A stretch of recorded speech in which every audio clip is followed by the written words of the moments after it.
Hello everyone and welcome back to Doom Eternal, the Ancient Gods Part 1 DLC with your host, Crypto Gamer. So guys, this is my fourth video on the first level of the new Ancient Gods DLC. I've been having a lot of fun with it. I actually managed to finish this first level, which you will see in later videos. But yeah, it's been pretty good fun so far guys. It's been definitely a challenge. That's definitely something I can say about the game. The combat arenas have been really good, interesting, fun, and also pretty hard all at the same time. I definitely think Hugo Martin and the team have definitely outdone themselves with this DLC, and I cannot wait to see what more they bring in store. So anyway guys, let's get into the video, and yeah, so I'm not far away from the point where you would enter into the Shark's Dominion. I mean, we're pretty much carrying off from my last video. If you want to see where my last video was about, click on the top and right hand side of the screen with the cards in the top right here.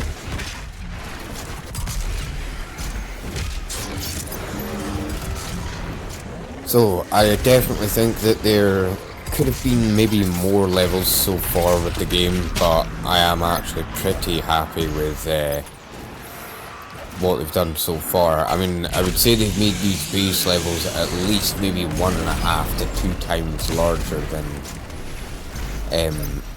the regular game levels, you know, with the vanilla game. I definitely think there is a difference, and there's a totem there. Remember guys, whenever buff tokens spawn, they're going to make your enemies harder, and not only that, they spawn in random locations. I got stuck in a projector at that point. Yeah, booster even. They've definitely made the combat experiences I found in each section to be a lot more fluid, and there's probably a lot more combat encounters in general. I mean, I noticed that you can go through an area 2 or 3 times before getting to your next objectives in the map. So they've done very well with actually recycling some of the areas of the map. This, I think, definitely helps promote the length of time that A, you're in combat, and B, that you're actually playing the game for. As you can see, I'm taking on a Baron here. Still relatively hard beasties. I don't know if they've actually buffed any of the demons, but I will have to check into that, because I definitely think that this DLC's demons, everything just seems that slightly bit harder, a little bit more harder than usual, which I think is brilliant. It really gives the game a lot of flair and challenge, and I definitely recommend this DLC to anyone. The only things that I did find were that a lot of the fights are very intense, but at the same time they're not exactly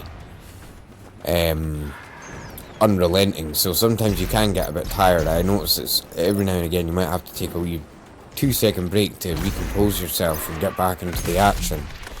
But apart from it being a little bit more intense than what I would like personally, although I think it's great for hardcore players, and I have enjoyed the intensity and the difficulty of it.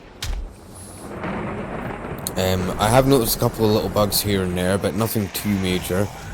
Things like doors not opening immediately and stuff like that.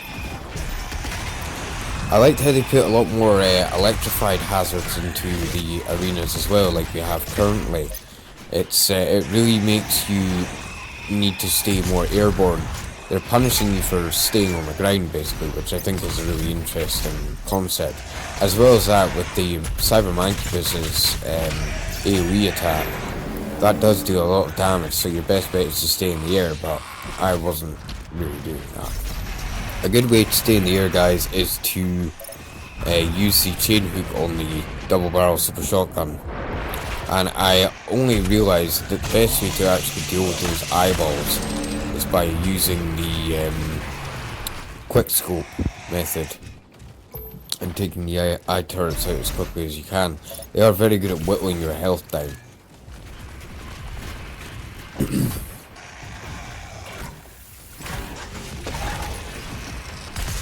When taking on a Cyber Mancubus, it's best to use a ice bomb, and then get a couple of shots in with the shotgun, and then fire off your blood punch if you have one ready, and if you have two ready in my case, at the time.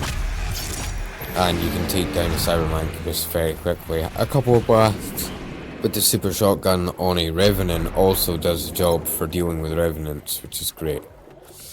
I did like the fact that they added in some swimming sequences and elements to the game. I actually got lost a little bit and was finding it. I find the water is a little bit difficult to traverse. Like, the game doesn't really like you trying to jump in areas that you shouldn't be jumping. As you can see there, but I ended up dealing with it in the end. And this is where I finally started using the quickscope method to take out the turrets. They really make you try and use different modifications. They've obviously figured out that most people use like the heat blast on the plasma rifle as opposed to the microwave beam, which is what I prefer to use actually for taking out large enemies, because it freezes them in place and you can use it to do a lot of damage. So yeah guys, this is a scene where you then get to jump on the back of this submarine, and you are going to actually get into a swimming sequence, which I thought was really interesting.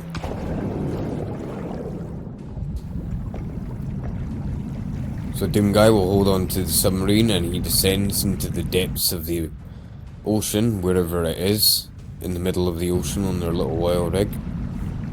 And it's just a nice wee environmental cutscene that I really enjoyed. I thought they'd done a really good job with this, and then you just see Doomguy let go and the submarine just whizzes away.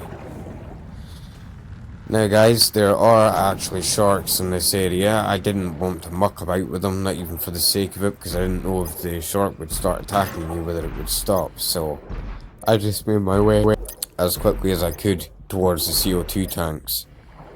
And there's a shark right there. I didn't want to get very much closer, so I managed to get the CO2 tank without getting attacked, which was brilliant. And then you are up and out. You and every human on this planet owe your reality to them. And here I came across an empowered Mancubus, and just a few blasts with your machine guns and double barrel shotgun, and you can take this guy down pretty quick and pretty easy. It is good. I don't know whether they actually have fixed spawn points for empowered demons throughout the levels, or whether it really is just exactly where a player's died. I know that on Ultra Nightmare you can actually see where you died last, and you get past that.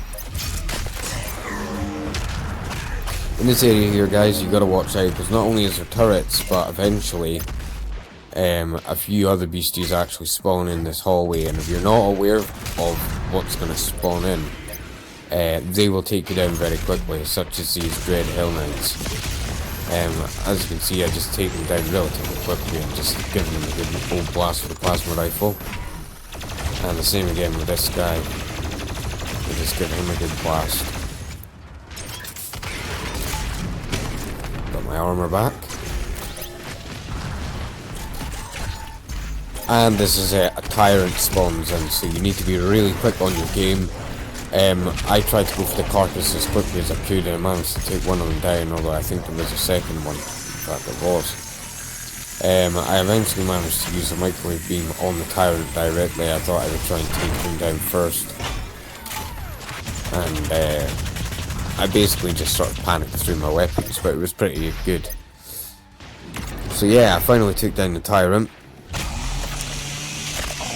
And that was that. At this point I just had to take down this wee turret and get rid of him out of the way, and then I could get through into the next section.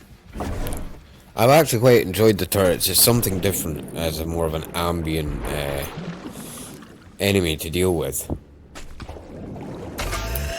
From this point guys, I'm basically just getting ready to go into the next section of the game. And we're going to be in for a whole host of lovely surprises when we get there guys. Please stay tuned for more guys, and if you really enjoyed my work, please give this video a like and a share and a subscribe, And if you have that, you can always donate basically Tension tokens if you're a Brave browser member and user. And if not, you can always leave me some money with PayPal. Or if not, you can just give the video a dislike. This has been Crypto Gamer. Have a good day.